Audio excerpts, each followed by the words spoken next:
Hello guys, আসসালামু আলাইকুম। আপনারা সবাই কেমন আছেন? আশা করি খুবই ভালো আছেন। তো গাইস, আজকে চলে আসলাম নতুন একটা রেসিপি নিয়ে। আর আজ আমি বানাবো স্পেশাল চিকেন মোমো। এই যে দেখতে পাচ্ছেন এই মোমোটা, এটা খেতে এতটা স্বাদের যেটা বলার মতো না। আর গাইস, বিশেষ করে এই চিকেন মোমোটা, এটা যদি আমার মতো করে বানান তাহলে ছোট থেকে বড় সকলে কিন্তু খুব পছন্দ করবে। তো চলুন গাইস, আজকে আপনাদেরকে দেখিয়ে দিই কিভাবে খুব সহজে এবং অল্প সময়ে এইভাবে মজাদার চিকেন মোমো বানানো যায়। গাইস, চিকেন মোমো বানানোর জন্য সর্বপ্রথম আমি এখানে নিয়ে নিলাম চিকেন। এখানে আমি মুরগির বুকের যেই মাংসটা থাকে ওইটা নিয়ে নিলাম। এখানে 2 পিস নিয়েছি আমি।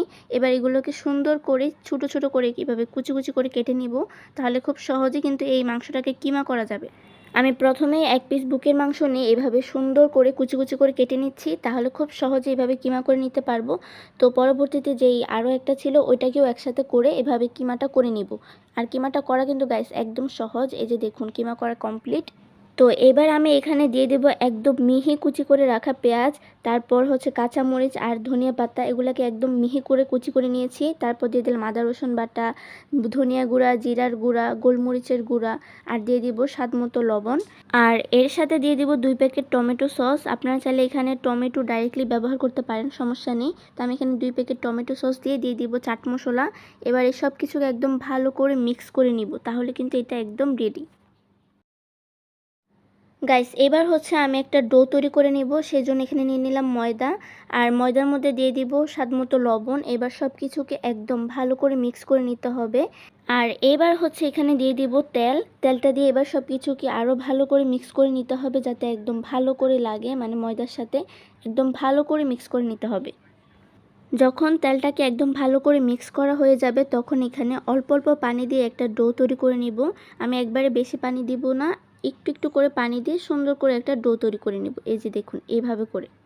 তো গাইস, এই যে দেখুন ডোটা বানানো কিন্তু একদম কমপ্লিট। তো এটাকে আমি এক পাশে রেখে চলে যাব একটু চুলায়। আর দেখুন এবার আমি কি করি, এবার একটা কড়াইয়ের মধ্যে দিয়ে দিব তেল, তারপর দিয়ে দিব হচ্ছে মাংসের কিমাটা, যেটা আমি তখন মেরিনেট করে রেখেছিলাম। তো এবার এই তেলটার মধ্যে দিয়ে দিলাম সেই মেরিনেট করে রাখা মাংসটাকে, মানে মাংসের কিমাটাকে। তো এটাকে এবার একদম লো ফ্লেমে রেখে কিছুক্ষণ সিদ্ধ করে নিব। তো এই যে দেখুন, মাংসটাকে আমি এখানে রেডি করে নিলাম। আর এই পাশে চলে আসলাম এখন মোমোগুলোকে বানানোর জন্য। তো আমি তখন যে ডোটা রেডি করে রেখেছিলাম সেখান থেকে অল্প একটু লিচি কেটে একটা রুটির মতো বানিয়ে নিলাম, গোল করে ছোট। তারপর হচ্ছে এখানে দিয়ে দিব মাংসের কিমাটা, যেটা আমি রেডি করেছি। তারপর এভাবে দেখুন সুন্দর একটা শেপ দিয়ে দিলাম। আপনারা চাইলে যে কোনো মোমোর শেপ দিতে পারেন, তবে আমি একটু ভিন্ন টাইপের মোমোর শেপ দেওয়ার চেষ্টা করলাম। আর আমি কিভাবে এই মোমোর শেপটা দিলাম সেটা কিন্তু আপনারা একটু ভালো করে খেয়াল করলে বুঝতে পারবেন, একদম সহজ। তো এই যে দেখুন, আমার একটা মোমো বানানো কিন্তু কমপ্লিট। এবার এটাকে একটা ঝুড়ির মধ্যে রেখে দিব। আর একইভাবে কিন্তু আমি সবগুলো মোমোকে বানিয়ে নিয়েছি। এবার হচ্ছে এগুলোকে স্টিম করব। তো সেজন্য এখানে স্টিম করার জন্য একটা স্টিমারের মধ্যে দিয়ে দিব হালকা তেল ব্রাশ করে দেওয়ার পরে দিয়ে দিলাম মোমোগুলোকে। এবার এই সবগুলো মোমো দিয়ে দিব, মানে যতটা এখানে আটে। তো আমি এখানে একটা একটা করে 5-6টার মতো মোমো দিয়ে দিলাম। আর এবার হচ্ছে এর উপর থেকে হালকা তেল ব্রাশ করে দিব, তাহলে মোমোর যে একটা গ্লোসি ভাব ওইটা আপনারা পেয়ে যাবেন। তো এবার হচ্ছে এটাকে দিয়ে দিব স্টিম করার জন্য। এই যে দেখুন, ভাপে দিয়ে দিলাম সুন্দর করে। এবার ঢাকনাটাকে দিয়ে রেখে দিব কিছুক্ষণের জন্য। তো গাইস, ফিরে আসলাম কিছুক্ষণ পরে। আর এই যে দেখুন, ঢাকনাটাকে উঠালাম। আর এই যে আমার মোমোটা কিন্তু একদম ভালো করে সিদ্ধ করা হয়ে গিয়েছে। তো এটাকে আমি এখন উঠিয়ে পরিবেশন করব একটা প্লেটের মধ্যে।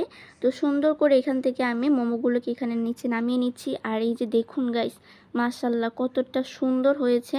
আর মোমোগুলো কিন্তু আগের চাইতে সাইজও অনেকটা বড় হয়ে গিয়েছে দেখুন। তো গাইস, ফাইনালি এই যে দেখুন, মাশাআল্লাহ আমার চিকেন মোমোটা কিন্তু একদম রেডি। আর কতটা গ্লোসি লাগতেছে সেটা তো জাস্ট উপর থেকে দেখে বোঝা যাচ্ছে। তাহলে দেখতে যে এতটা লোভনীয়, খেতে তাহলে কতটা মজা হবে সেটা আপনারা একবার চিন্তা করেন। আর ওফ গাইস, কি যে মজা হয়েছিল বলার মতো না। এভাবে খেতে কিন্তু একদম অসাধারণ। ছোট থেকে বড় কিন্তু সবাই অনেক পছন্দ করবে এই চিকেন মোমোটাকে। মোমো তো অনেকে অনেক স্টাইলে বানায়, তবে আমি একটু ভিন্ন স্টাইলে ট্রাই করলাম। কেমন লাগলো অবশ্যই কমেন্ট করে জানাবেন। আর আমার মতো করে ট্রাই করে দেখবেন, আশা করি সবারই খুব ভালো লাগবে। তো গাইস, যাই হোক, আমার আজকের ভিডিওটা এ পর্যন্তই। কেমন লাগলো অবশ্যই কমেন্ট করে জানাবেন। আর ভালো লাগলে চ্যানেলটিকে সাবস্ক্রাইব করে আমার পাশে থাকবেন।